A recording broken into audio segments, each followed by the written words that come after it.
The Chair now recognizes the gentleman from Illinois, Mr. Walsh.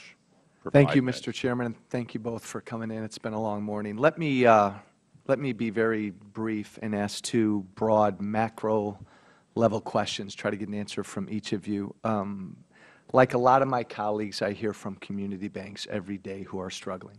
Like a lot of my colleagues, I hear from community and small banks every day who resent the fact that it seems like TARP, the government sided with the big banks. Broad question, why are these community banks struggling? What's your biggest concern that you've got right now for community banks? That's a very good question. A lot of the smaller banks do have loan portfolios that are more heavily weighted to the real estate sector, and therefore they've been hurt by that. Number two, they don't have access to capital as easily as the big banks.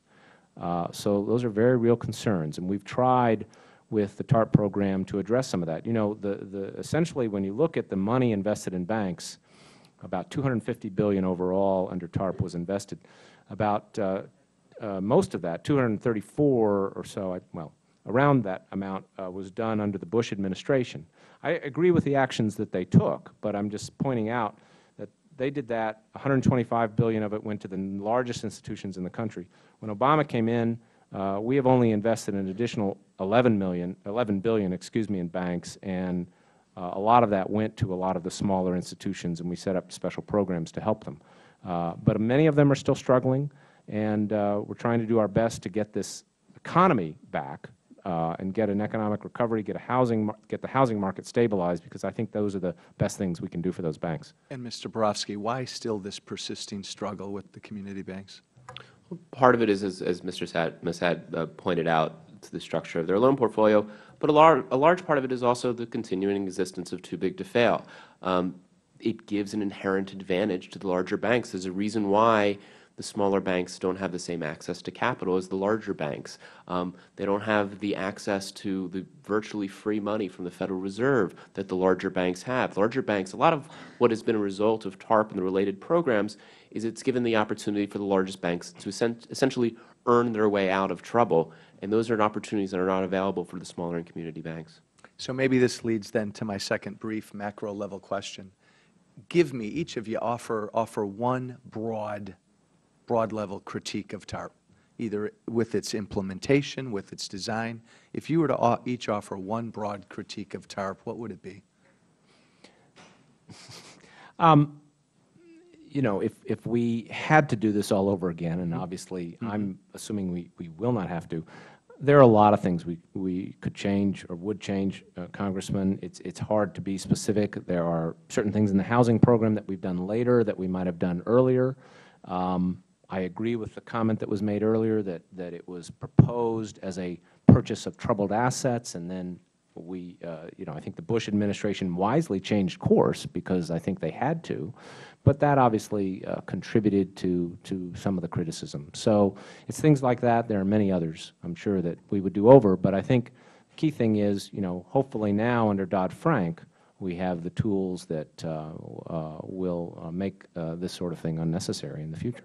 One overall critique, Mr. Borofsky. I think one of the things that could have been done better within the realm of possible and within the realm of what the TARP was better transparency from the Treasury Department. From day one, this has been a recurring theme of our criticism, and we've been very bipartisan in our criticism for both the Paulson Treasury Department as well as the Secretary Geithner Treasury Department. But they're explaining this better to the American people, being more upfront and honest about these programs, whether it was saying that the first 9 institutions were all healthy and viable when they knew full well that some of them were not, to some of the more recent statements, cheerleading statements about the program, which under a little bit further examination, certain things were left out. I think that having a more transparent program, and it's not too late, and I would encourage Treasury to renew its efforts towards transparency, will help address some of the real negative views of this program. Because I think if people understand it and feel like that that everyone's being upfront with them, it can be a more informed conversation, be a more informed debate. Right now, the Treasury's running of this program has been viewed of one, I've heard, you know, picking winners and losers or backroom deals, and those criticisms really come out of these transparency failures. Yeah. Can I, if I may, respond to that?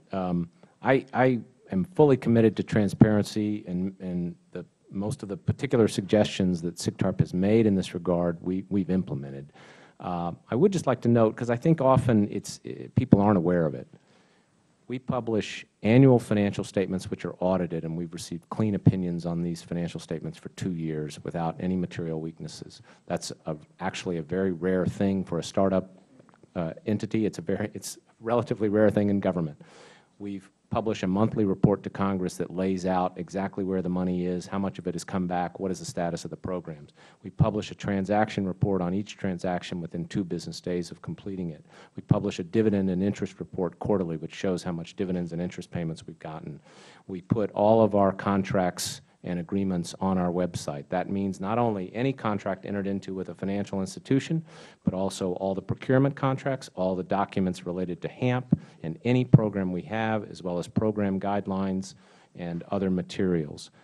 We've testified before Congress, numerous times.